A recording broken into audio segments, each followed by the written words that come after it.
आशीष जी मेरठ से। माता वल्लभ श्री हरिवंश। श्री हरिवंश महाराज जी, महाराज जी क्या हम किसी को अपनी आयु दे सकते हैं, और अगर दे सकते हैं तो उसकी विधि कृपया बता दें। भगवान के सिवा एक ट्रांसफर कोई नहीं कर सकता, भगवान ही कर सकते हैं। नहीं तो जो विधना ने लिख दिया छठी राव के अंक, राई घटे न तिल बढ़े रहुरे जीव निशंक। राई घटे न तिल बढ़े रहुरे जीव निशंक। यदि ऐसा कुछ होता तो वशिष्ठ जी जैसे महापुरुष, सदानंद जनक जी के यहाँ इतने बड़े महाविराजमान, सब ब्याह लगन पत्रिका सब, लेकिन दशरथ जी का मरण, राम जी का 14 वर्ष वनवास जाना, सिया जी का हरण, बड़ी बड़ी विपत्तियां, बड़े बड़े। अब सोचो, जहां कोमल गद्दों पर चरण रखने में चोट लगने की संभावना थी, उन सिया जी और राम जी को नंगे पैर 14 वर्ष वनवास, कंकड़ कांटे के कितना कष्ट पड़े। हाँ, हम तो कह दिया केवल 14 वर्ष वनवास, 14 दिन वन में रहना पड़े तो पता चले कितने बड़े बड़े मच्छर, कितने कीट पतंगे, क्या क्या सब कष्ट सहना पड़ा भगवान को। तो सुनो भरत भावी प्रबल, बिलख कहो मुनिनाथ, हानि लाभ जीवन मरण जस अपजस विधि हाथ। ये किसी के हाथ में नहीं, ये विधान के हाथ में है। ऐसा होता तो अपने प्यारे की आयु बढ़ा देते कि भाई हम मर जाते तुम जी लो, लेकिन ऐसा नहीं है। जिसकी जितनी आयु है उतना ही जिएगा, इसके बाद लाख उपाय करो मर जाएगा जी। महाराज जी, कुछ अच्छा होता तो प्रभु की इच्छा होती है, कुछ बुरा होता तो किसकी इच्छा होती है? आपकी वासना, आपकी वासना। दुर्वासना मम सदा परिकर्षयन्ति। जो पूर्व जन्म की हमारी वासनाएं हैं वो हमारी बुद्धि में ऐसे आकर्षित करती हैं कि हम जानते हैं गलत है, फिर भी हम गलत कर बैठते हैं। और जब हमारे हृदय में कोई भागवतिक कार्य करने, तो उसमें भागवतिक बल होता है, भागवतिक कृपा होती है, तभी वो पूरा होता है। नहीं तो हमारी क्षमता नहीं कि पूरा कर सके। नहीं, आपकी क्षमता हो तो हम एक काम देते हैं, 1 घंटा केवल राधा राधा बोलिए, मन कहीं जाने ना पावे। 1 दिन का केवल काम है, 24 घंटे में 1 घंटा केवल राधा नाम बोलिए और मन कहीं जाने ना पावे, तो तुम्हें बहादुर मान लेंगे कि तुम कुछ कर सकते हो। तुम कुछ कर सकते हो तो बुरा कर सकते हो, और अगर कहीं भला हो सकता है तो भगवान के बल से होता है। नहीं, करके देखो, कोई भी करके देखो। हमें बहादुर, तुमको हम वीर बहादुर मानेंगे? ईमानदारी से भगवान को साक्षी करके बैठ जाओ और 5 मिनट केवल टिक जाओ एक जगह, तो हमें बताना। अंदर की बहादुरी है, बाहर की फायरिंग कर लो, लाठी चला लो, ये सब कर सकते हो, लेकिन एक बिंदु पर 5 मिनट टिक जाओ तो तुम्हें महावीर समझे। मन को रोक ले, वही महावीर है। तो साधु महात्माओं के सामने जो नमन करते हो, इसी बात का नमन करते हो कि भगवान के बल से इन्होंने निर्विकारता प्राप्त की, विकारों को त्याग किया और अपने चंचल मन को अचंचल करके भगवान में स्थित कर दिया। नहीं तो क्या है, तुम्हारा पंचभौतिक हमारा पंचभौतिक शरीर, तुम्हारे कपड़ा हमारे कपड़ा, रंग बिरंगे कपड़ा से कोई थोड़ी फर्क पड़ता है। स्थिति को नमस्कार करते हैं हम, उस पद को नमस्कार करते हैं जहां हम फिसल गए। सबसे बड़ा वीर वही है जो अपने मन को लक्ष्य पे रोक दे, और ये भगवान के बल से होता है। आप वृंदावन आए भगवान के बल से, आपको मनुष्य शरीर मिला भगवान के बल से, आप राम कृष्ण हरि बोल सकते हैं भगवान के बल से, आप किसी का भला कर सकते हैं भगवान के बल से, आप बुरा कर सकते हैं अपने बल से। भगवान के बल को प्राप्त करने वाला कभी बुरा कर ही नहीं सकता, क्योंकि भगवान मंगल भवन अमंगल हारे। तो अमंगल कार्य भगवान के बल से कैसे हो सकता है? हो ही नहीं सकता। इतने महापुरुषों ने जन्म लिया भारत की धरती पे, फिर भी इतने ज्यादा। अरे भगवान ने जन्म लिया यार, तुम महापुरुषों की बात कर रहे हो। भगवान ने स्वयं जन्म लिया। तो ये ऐसा है जैसे आंधी आई, झाड़ू पोछा लगाया, फिर आंधी आई, फिर झाड़ू पोछा लगाया, ऐसा है। बड़े बड़े महापुरुष प्रकट होते, माया गंदगी फैला देती, वो झाड़ू पोछा लगाते चले जाते, फिर वो गंदगी फैलाते, फिर आए, फिर झाड़ू पोछा लगाए, फिर चले गए। और यहाँ ऐसे ही हो रहा है, बार बार आते हैं। एक बार झाड़ू पोछा लगने के बाद क्या तुम्हारा मकान सदा के लिए पवित्र बना रहेगा क्या? अतरे हमें रोज करना पड़ेगा और 2 टाइम करना पड़ेगा, तब फ्रेश रहेगा, नहीं रहेगा। तो ऐसे ही अवतार होते रहते हैं। कभी रामकृष्ण परमहंस जी प्रकट हुए, कभी अमुक प्रकट हुए, कभी अमुक प्रकट हुए। महाराज के पूरे भारत को पवित्र कर दिया, महाराज के अपने प्रांत को पवित्र कर दिया, अलग अलग प्रांतों में प्रकट हुए। झाड़ू पोछा लगाने का मतलब बुद्धि को शुद्ध करना। अब जैसे इस समय भगवान एक निमित्त बना दिए, अब चर्चा हो रही, हजारों लोग अपने दोस्त छोड़ करके भगवत मार्ग में चल रहे। ये कोई हमारा प्रभाव थोड़ी, हम तो यहाँ बैठे हैं इतने इतने के अंतर्गत। ये भगवान का प्रभाव, किसी को भी निमित्त बना करके करते कराते वो आप है। अपने जनों को, अच्छा हम चले गए दूसरा आ जाएगा, ये उनकी सृष्टि, झाड़ू पोछा लगाने वाला आ जाएगा, सबके माइंड को पवित्र करने वाला। और जिस दिन ऐसा नहीं होगा उस दिन जो गंदगी बढ़ेगी देख लेना। जब संत नहीं रहेंगे भगवान के, फिर देख लेना, फिर भाव भ्रष्टाचार सब संसारा। आज जो आप सुधर रहे हो, कितने माताएं बहनें भाई बंधु नशा छोड़कर, गंदे आचरण छोड़कर राधा नाम जप रहे, भगवान के मार्ग में चल रहे हैं, ये भगवान के बल से होता है। अपने बाप का कहा तो कोई मानता नहीं, बाबा जी का कहा क्या मान लेगा, है नहीं, भगवान के बल से। भगवान का प्रभाव ये, ऐसी स्थिति में भी हमें सिंह की तरह दहाड़वा रहे हैं, ऐसी स्थिति में भी हमें लोक कल्याण करवा रहे हैं, ऐसी स्थिति में भी जब हम अपने जीने लायक नहीं है तो हमें दूसरों के जीने का रास्ता पुष्ट करवा रहे हैं। ये भगवान का बल है। महाराज जी, जब कोई आपसे आके मिलता था तो मैं कहता तो मान लीजिए स्वास्थ्य कैसा, लेकिन आज आपको देख के नहीं पूछा है स्वास्थ्य कैसा। महाराज जी, हमें क्या करना चाहिए कि जिसमें हमारा मन लगे? भक्ति में बहुत बार ट्राई किया है लेकिन मन शांत नहीं रहता। एक ट्राई कर लो, राधा राधा राधा राधा लिखो, राधा मानस पटल के सामने लिखो, राधा राधा। ट्राई करते करते खुद राधा तत्व प्रकाशित हो जाएगा। आप देखो तो कर साथ कुछ और ना करें तब भी चलेगा, कुछ ना करें। यही हम यही तो कह रहे, बड़े बहादुर हो, 5 मिनट टिक के तो दिखाओ, एक जगह 5 मिनट टिक के दिखाओ। मन को आप 5 बार राधा बोलोगे, ये गायब हो जाएगा, देख लेना।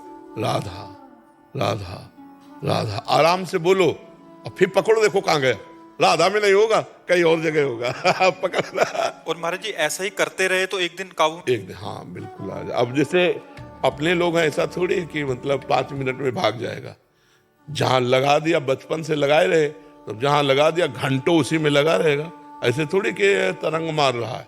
और अगर विचार जा रहे हैं, अगर मुख से प्रारंभिक अवस्था में अगर करते रहे तो हाँ, तो वो विचार शांत हो जाएंगे, आगे चलकर उसका मन एकाग्र हो जाएगा। विचार तो तब तक चलते रहते जब तक मलिनता रहती, और जब मलिनता हटी तो बस जैसे दीवाल घड़ी का सेल चलो तो सेकंड की सुई सेकंड की, मिनट की, घंटा में ऐसे जहां लगा दिया बिल्कुल वहीं स्थित। ऐसा नहीं कि ऐसे भी कर सके, वहीं स्थित। तो तभी उनकी बाह्य अवस्था के जो खेल होते हैं सबको समझ में नहीं आता। अंतर में डूबे हुए बाह्य खेल कैसे हो सकते हैं? अंतर में चित्तवृत्ति डूबी और बाहर वो व्यवहार कर रहे हैं। यही महापुरुषों की महानता होती है। अब संसार में तो अगर तुम अंदर में डूबना चाहोगे तो बाहर कहोगे हल्ला मत मचाना, तुम नगाड़ा बजाओ, कोई फर्क नहीं पड़ने वाला।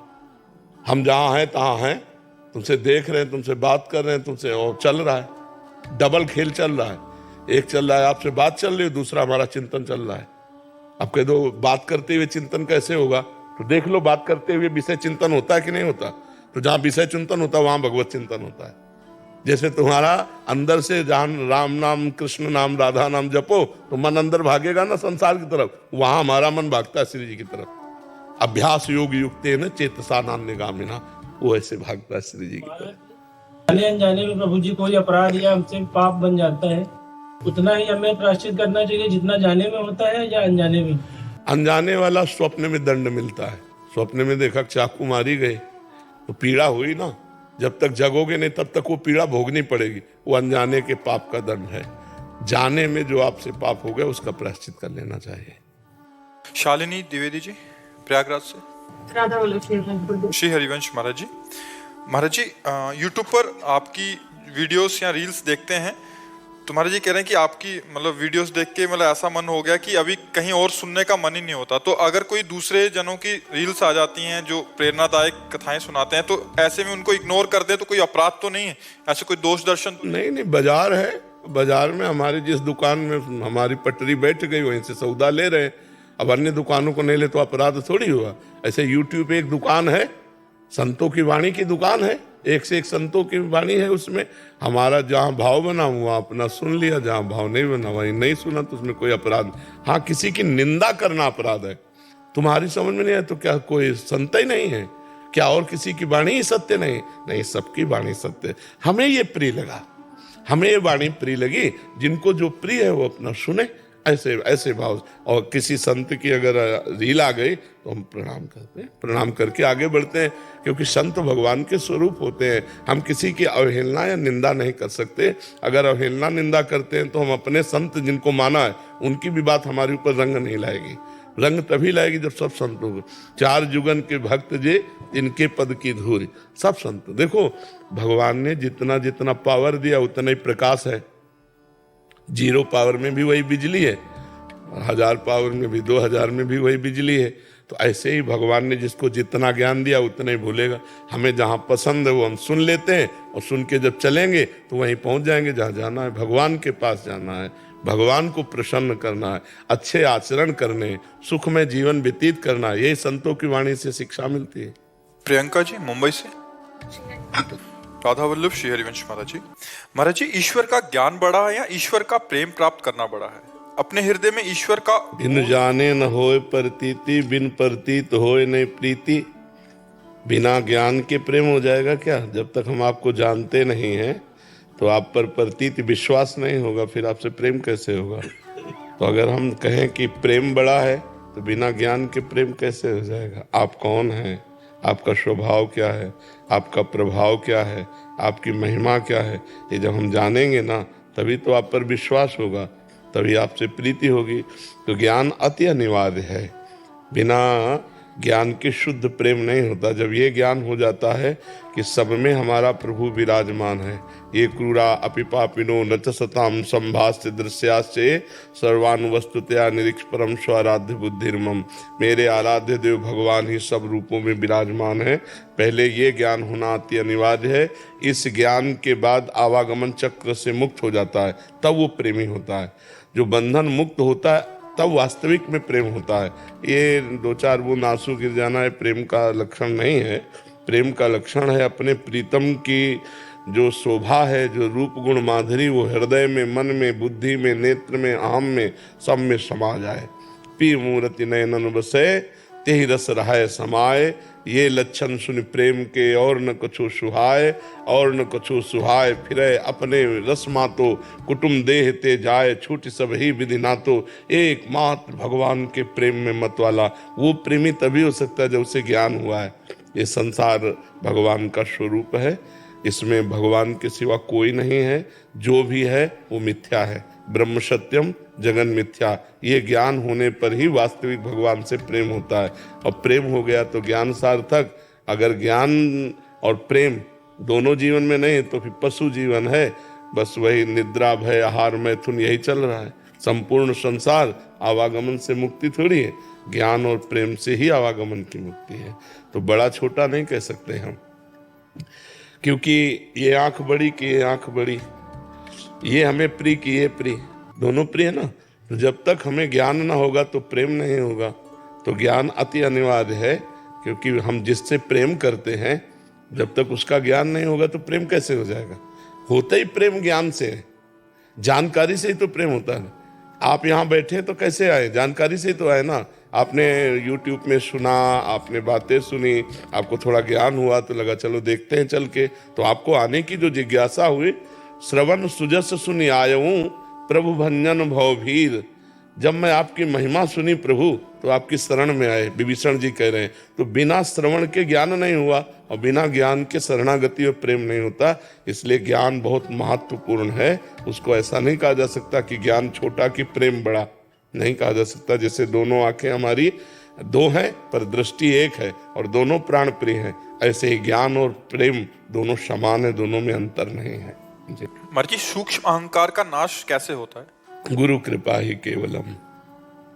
जैसे हम साधना करते हैं ना, इसका भी अहंकार होता है, इसका अहंकार नष्ट होता है गुरु कृपा से। तो सांसारिक अहंकार तो दूर करना कठिन होता है, उससे भी ज्यादा कठिन होता है भक्ति जनित अहंकार दूर करना। क्योंकि सांसारिक अहंकार को हम दोष रूप में देखते हैं तो दूर हो जाता है, लेकिन भक्ति अहंकार को गुण रूप में देखते हैं कि मैंने ऐसा किया, मैंने ऐसा। ये जो सूक्ष्म अहंकार मैंने, इसका ना अहंकार का नाश गुरु कृपा से होता है। जब गुरुदेव हमारे अहंकार को धूल दूषित करते हैं, तभी हमें मोक्ष मिलता है। इसीलिए ध्यान मूलम गुरु मूर्ति, पूजा मूलम गुरु पदम, मंत्र मूलम गुरु वाक्यम, मोक्ष मूलम गुरु कृपा। जो मोक्ष का मूल है वो गुरु कृपा है। एक बार अकाल पड़ा तो शिवाजी ने पूरा खजाना खोल के सबको खवाया पियाया। अकाल किसी को व्याप्त नहीं कर पाया, कोई अकाल में मर नहीं पाया। समर्थ गुरु रामदास जी के पास गए, उनका गुरुदेव आपकी कृपा से किसी को भी कष्ट नहीं होने दिया, अकाल में हमने सबका पोषण किया। तो उनका शिवा तुमने पोषण किया, उठाओ घन। घन एक मजबूत होता है, लोहे का उसमें होता है। उठाया, ले गए, कहा इस पत्थर में मारो। पत्थर में तोड़ा, हटाया पत्थर, तो नीचे मेढक बहुत तंदुरुस्त बैठा है। इसको खवाया? उनका नहीं, ये कैसे पुष्ट है? तुम केवल निमित्त मात्र हो, भगवान सबको पुष्ट करता है, ये गुरु। नहीं तो मैंने अकाल में किसी को भूखे नहीं मरने दिया, बहुत बढ़िया काम हुआ, लेकिन अंदर एक पुष्ट हो रहा है आम। मैंने अकाल में किसी को मरने नहीं दिया, मैंने नहीं, भगवान ने ये दिखाया कि इस मेढक को तो तुम पोषण नहीं कर रहे हो। 83,99,999 योनियां और भी हैं, मनुष्य योनि छोड़कर सबका भरण पोषण कौन कर रहा है? भगवान ही कर रहे हैं। तो गुरु वाणी, गुरु कृपा ही अहंकार का, जो सूक्ष्म अहंकार है, उसका नाश करते हैं। सुनील संभाजीराव, महाराष्ट्र से। महाराज जी, आपके चरणों में कोटि कोटि प्रणाम। गुरुदेव, 2023 से आपका सत्संग और एकांतिक वार्तालाप यूट्यूब से माध्यम से सुन रहा हूँ और आपके वचनों के बल से नाम जप भी करने की कोशिश कर रहा हूँ।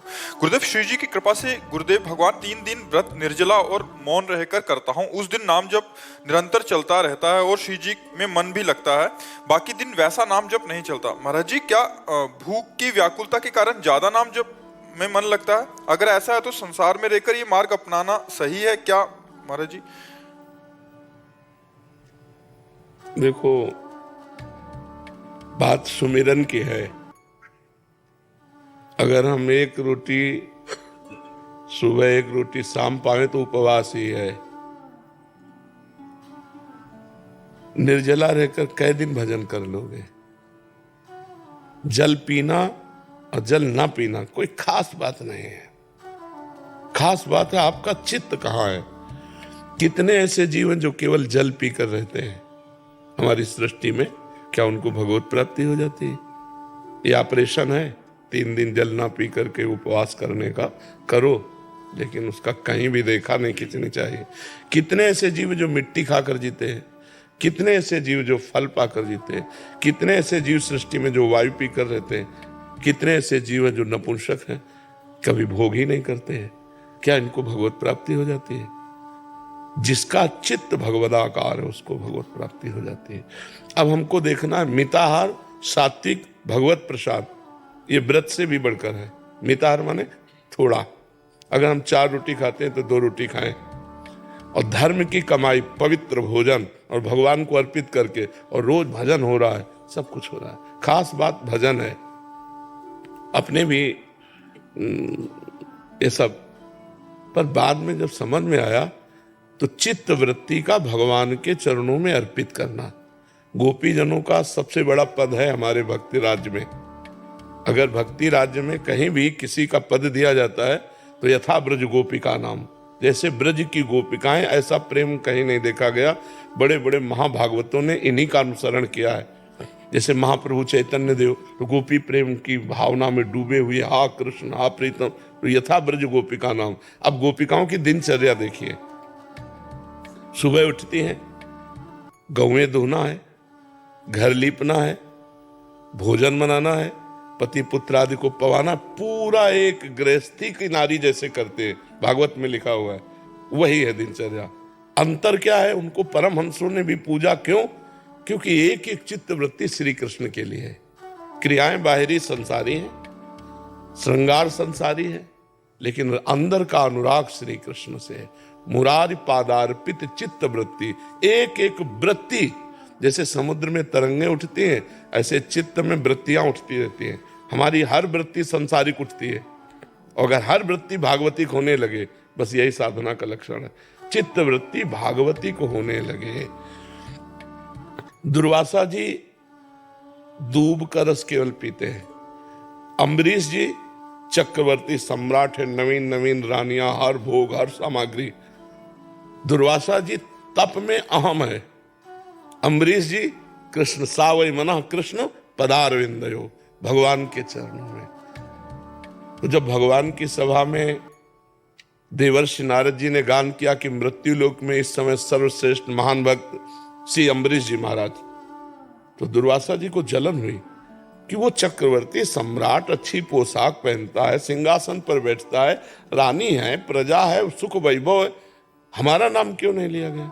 दूब का रस पीता हूं, वलकल की लंगोटी लगाता हूं, महान तप से संलग्न हूं, देखता हूं कैसा अम्बरीश है। अब उनको अपराध ढूंढने में तो कोई मिला नहीं। द्वादशी पारायण का समय जा रहा था, तो ब्राह्मणों से पूछा, विद्वानों से, ब्रह्म ऋषियों से, तो उन्होंने बताया भगवान का चरणामृत जलपान कर लेना, पारायण भी माना जाएगा और अतिथि सत्कार में कोई विघ्न भी नहीं होगा, क्योंकि आपने अतिथि दुर्वासा जी को किया है। वो पान ही किए बस आ गए। दुर्वासा जी को तो दोष देखना था। उनका बहुत बड़ा तू भगत बनता है, अभी मैं तुझे दंड देता हूं। और भारी क्रोध करके उन्होंने कृत्या प्रकट कर दी मारने के लिए। अम्बरीश जी ऐसे ही खड़े रहे। दैन्यता की मूर्ति भगवान के सुदर्शन चक्र ने प्रकट होकर कृत्या को नष्ट किया और त्रिभुवन में दौड़ाया दुर्वासा जी को। दौड़ाया नहीं तो भस्म तो 1 मिनट में कर देते, दौड़ाया, केवल भक्त है ना भगवान के, दौड़ाया। अब वो भगवान ब्रह्मा जी ने कहा हरि का सुदर्शन चक्र, हमने शिव जी ने कहा ये तो भगवान का नित्य पार्षद सुदर्शन, इससे वो भगवान की शरण में जाओ। दुर्वासा जी भगवान ने कहा अहम भक्त पराधीन हो असुतंत्र ईदिश, मैं इस समय असुतंत्र हूं, सुदर्शन मेरे कहने से नहीं रुकेगा। अम्बरीश के पांव पड़ो जाके। जब अम्बरीश जी के चरणों, तो अम्बरीश जी ने जल लिया और कहा मन वचन कर्म से आज तक मैंने जितना भजन साधन पुण्य किया वो सब दुर्वासा जी को प्राप्त हो जाए। और हे सुदर्शन, इसके प्रभाव से आप। दुर्वासा जी के आंसू भर गए कि जिसको मैं मारने आया, जिसको मैं दुख देने आया, अपमानित करने आया, उसने पूरे जीवन का भजन मुझे दे दिया। बोले आज मैंने देखा हरि के दासों का कितना बड़ा महत्व है। तो निराभिमान भजन और तपस्या अंतर है। निराभिमान भजन और तपस्या में अंतर है। हम व्रत रहे लेकिन व्रत का अभिमान न हो और हमारा भजन निरंतर नित्य चले तो हमारा व्रत सही हुआ। एक दिन कस के भजन हो गया और 2 दिन प्रपंच रहा तो ठीक नहीं। हमें ऐसा अभ्यास करना चाहिए कि अन्य दिनों में भी भोजन को पवित्र धन के द्वारा कमाया हुआ हो और भगवान को भोग लगाया हुआ हो और हमारा मन बार बार भगवान के चरणों का चिंतन करे। खास बात चिंतन है। पूरी गीता जी आप उठाकर देखिए, भगवान ने कहीं अन्य साधनों को छुआ भी नहीं है। अनन्य चिंतयन्तो माम अनन्य चेता सततम, ऐसा अभ्यास करो, अभ्यास योग युक्तेन चेतसा नान्यगामिना, मेरे में चित्र मन मना भव मद भक्तो माद्याजी माम नमस्कुरु। भगवान कहते मयि एव मन आधत स्व मयि बुद्धिम निवेश है। मेरे में मन लगा दो, मेरे में बुद्धि लगा दो। खास बात यह है। सनकादि जब भागवत के पारायण की बात कहते तो कहते हैं एक बार फल खा करके भागवत सुनो, यदि उसमें विक्षेप पड़ता है तो भोजन पर कर, लेकिन आपका चिंतन भोजन का नहीं होना चाहिए। आपका चिंतन भगवान से हटना नहीं चाहिए। खास बात चिंतन है। आप रोटी दाल खा के भजन कर रहे हो, निरंतर भगवान में वृत्ति, आप जैसा कोई महात्मा नहीं। वो आप वायु पी कर रहे हो, चिंतन है जल का और भोजन का, बात नहीं। चिंतन कहाँ है आपका? आंतरिक चिंतन से भगवत प्राप्ति होती, बाहरी क्रियाओं से नहीं। बाहरी क्रियाओं से प्राप्त नहीं होती। बाहरी क्रियाओं का तो कभी कभी अहम भी जागृत हो जाता है कि मैं निर्जला रहता है, तो वो जो मैं निर्जला रहता हूं ये भगवत प्राप्ति में बाधा पहुंचा देगा। एकदम दैन्य। यही दरबार याद भी नहीं आनी चाहिए। यही दरबार दीन को आदर रीत सदा, प्रभु में किसी योग्य नहीं। इसीलिए कहा सुनेरी मैंने निर्बल के बल राम, अपबल तप बल, ये तप बल और बाहुबल, चौथो बल है दाम, सूर किशोर कृपाते सब बल हारे को हरि नाम, सुनेरी मैंने निर्बल के बल। हम ये नहीं कहते निर्जला न रहो, लेकिन जिस दिन जैसे वैसे भजन होता है ऐसे रोज भजन होना चाहिए। कैसे हो? अल्पाहार, पवित्र आहार, और हमारा चिंतन जाए प्रभु की तरफ। हमारा चिंतन निर्जला की तरफ न जाए, हमारा चिंतन प्रभु में हो। सो सब धर्म कर्म जरि जाओ, जहाँ न राम पद पंकज भाव। वो धर्म कर्म में आग लगी यदि भगवान का चिंतन न हो। भगवान का चिंतन हो रहा है, सब ठीक हो रहा है। मंगल भवन है भगवान, अमंगलहारी है, उनका चिंतन हो रहा, सब मंगल हो रहा है। ठीक है, हर समय भजन की वृत्ति बने, इसलिए पवित्र आहार और थोड़ा आहार। आप देखो, एक रोटी पाके, 4 रोटी की भूख है, 1 रोटी पाओ, आधा पेट पानी से भरो और चिंतन करने का अभ्यास करो, तो देखो आपका चित्त भगवान में लगा रहेगा। और 4 रोटी पाने तो 4 रोटी पाए, ऊपर से पानी, फिर वायु, तो बस पचाने में सारी ऊर्जा लग जाएगी, भजन में नहीं लगेगी। अल्पाहार, भजन के लिए अल्पाहार अति आवश्यक। शुभम दीवान जी। राधे राधे। राधे राधे महाराज जी। महाराज जी, मेरा प्रश्न है कि माता पिता ने जब दीक्षा ली हो तो क्या ये जरूरी है कि उनके पुत्र एवं पुत्री वहीं से दीक्षा लें? कई बार माता पिता बचपन में बच्चों को दीक्षा दिलवा देते हैं, जबकि उस उम्र में बच्चों को इस बारे में पता नहीं होता। दीक्षा लेने का स्वयं का निर्णय होता है और हमारी श्रद्धा और हमारा विश्वास गुरुदेव पर हो। अब ऐसे कोई व्यवहारिक क्षेत्र तो है नहीं। नाम दीक्षा तो माता पिता कहीं से भी दिलवा दे तो जपना चाहिए, लेकिन जो दीक्षा गुरु बनाना, तो जब तक हमारे अंदर ज्ञान ना हो जाए, हम अपने गुरुदेव को ब्रह्म रूप ना देखें, हमें गुरुदेव से प्रीति ना हो, विश्वास ना हो, तो दीक्षा का मतलब क्या रहा? हमारा जहाँ श्रद्धा और विश्वास है, जिनको हमने देखकर अपना ब्रह्म माना, भगवान माना, गुरु साक्षात पर ब्रह्म, वहाँ हमें दीक्षा लेनी चाहिए।